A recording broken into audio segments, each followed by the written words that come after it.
প্রণাম করছি। আজকে যখন এখানে আপনারা রবীন্দ্রনাথের তিরোধান দিবসের অনুষ্ঠান করছেন বা সারা পৃথিবীর রবীন্দ্র অনুরাগীরা তারা যখন এই অনুষ্ঠান করছেন, প্রথমেই কবিগুরুকে প্রণাম জানিয়ে বলি, কবিগুরু গোটা পৃথিবীর এবং বিশেষ করে বাঙালিদের সবচেয়ে গর্বের মানুষ হচ্ছেন কবিগুরু। অবিভক্ত বাংলা এবং ভারতবর্ষ কবিগুরুর কাছ থেকে অনেক অনেক বেশি সমৃদ্ধ হয়েছে। তার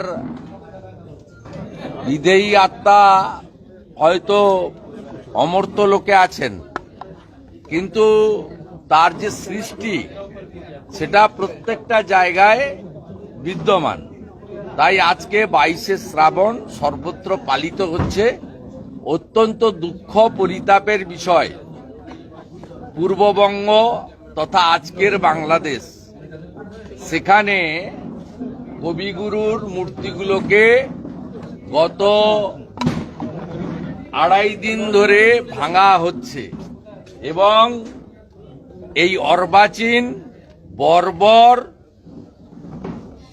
উগ্র মৌলবাদের সমর্থক এবং যাদের নত্যসত্য জ্ঞান নেই, এই সমস্ত পশু বৃত্তির সম আচরণকারী একদল মানুষ আজকেও বিশ্বকবি রবীন্দ্রনাথ ঠাকুরের মূর্তিগুলোকে, তার নামগুলো যেখানে যেখানে খোদাই করা আছে, অন্যান্য মূর্তির সাথে সেগুলোকেও ভাঙছে, বিকৃত করছে। এ যন্ত্রণা পরিতাপের বিষয়। আমরা অপেক্ষা করে আছি তথাকথিত রবীন্দ্রপ্রেমী সেজে যারা পশ্চিমবঙ্গ সরকারের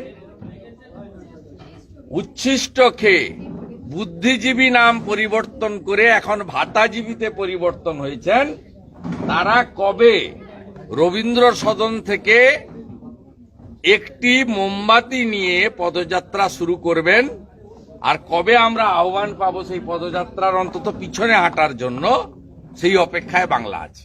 শুভেন্দুবাবু, একটা প্রশ্ন হচ্ছে যে আপনারা উদ্যোগ নেওয়া বা এই যে প্রতিবাদ, বিভিন্ন জায়গায় রবীন্দ্রনাথের মূর্তি পড়ে থাকা বা নানানভাবে যে স্থাপত্য ধ্বংস করা হচ্ছে বাংলাদেশে, না, আজকের প্রোগ্রামের সঙ্গে বাংলাদেশের সম্প্রতি দুদিনের অন্য অনেক কিছুর সাথে সাথে কবিগুরুর স্মৃতি এবং তার যে মূর্তি স্মৃতি, সেগুলোকে যে নষ্ট করে দেওয়া, যে কবিগুরুর তৈরি করা সঙ্গীত বাংলাদেশে জাতীয় সঙ্গীত হিসেবে সমাদৃত হয় আমাদের দেশেরও সাথে সাথে, সেই ঘটনাটার সঙ্গে সম্পর্ক নেই। এখানে কালচারাল সেলের যিনি সভাপতি আছেন, অত্যন্ত প্রতিবাদী একটি কণ্ঠস্বর এবং তিনি নিষ্ঠার সঙ্গে রাষ্ট্রবাদের পক্ষে, ভারতীয় সংস্কৃতির পক্ষে কাজ করছেন, বাংলাকে বাঁচাতে চান তিনি এবং তার টিম। একা তো পারেন না।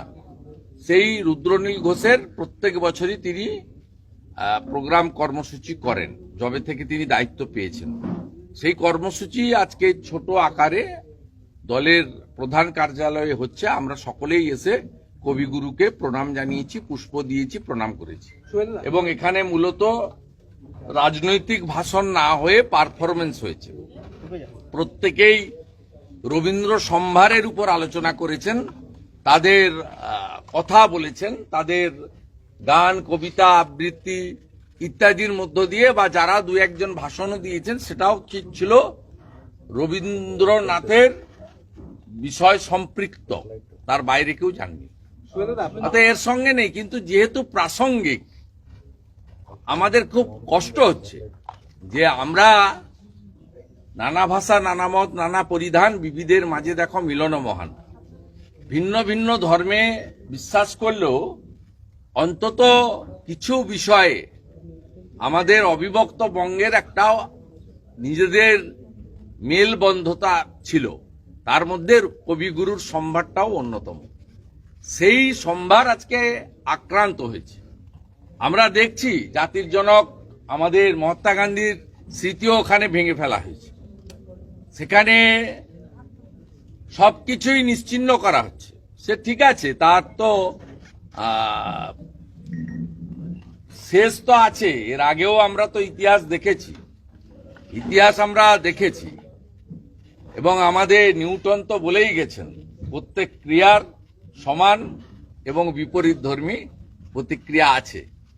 তাই পৃথিবীটা গোল, সেটা হবে। কিন্তু আমাদের আজকে 22শে শ্রাবণ, এখানে অবিভক্ত বাংলায় বিশ্বকবির মূর্তিকে বিকৃত করা হচ্ছে, ভেঙে ফেলা হচ্ছে, তাকে অসম্মান করা হচ্ছে। আমাদের খুব কষ্ট হচ্ছে, বিষয়টা খুব প্রাসঙ্গিক। আমি বেরিয়ে এসে দুটো লাইন বলেছি। একটা লাইন হচ্ছে, আমি উদ্বেগের সঙ্গে জাতীয় নিরাপত্তা কাউন্সিলের গুরুত্বপূর্ণ সদস্য মাননীয় স্বরাষ্ট্র সমবায় মন্ত্রী অমিত শাহজির কাছে আমি দেখা করে বাংলাদেশের হিন্দু মন্দির এবং হিন্দুদের সুরক্ষায় ভারত সরকার যাতে অবিলম্বে উদ্যোগ গ্রহণ করে সেই আবেদন নিয়ে গেছিলাম। দ্বিতীয় লাইনে আমি বলেছি, তিনি আমাকে আশ্বস্ত করেছেন প্রধানমন্ত্রীর নেতৃত্বে ভারত সরকার এবং সর্বদলীয় মিটিং করে তারা এই বিষয়ে যথাযথ ব্যবস্থা গ্রহণ করছেন এবং করবেন। তৃতীয় যেটা আমি অ্যাডিশন করেছি, যারা সিএ এর বিরোধিতা করেছিলেন, আজকে সিএটা কত প্রাসঙ্গিক। 2019 সালে যশস্বী প্রধানমন্ত্রী নরেন্দ্র মোদীজির সরকার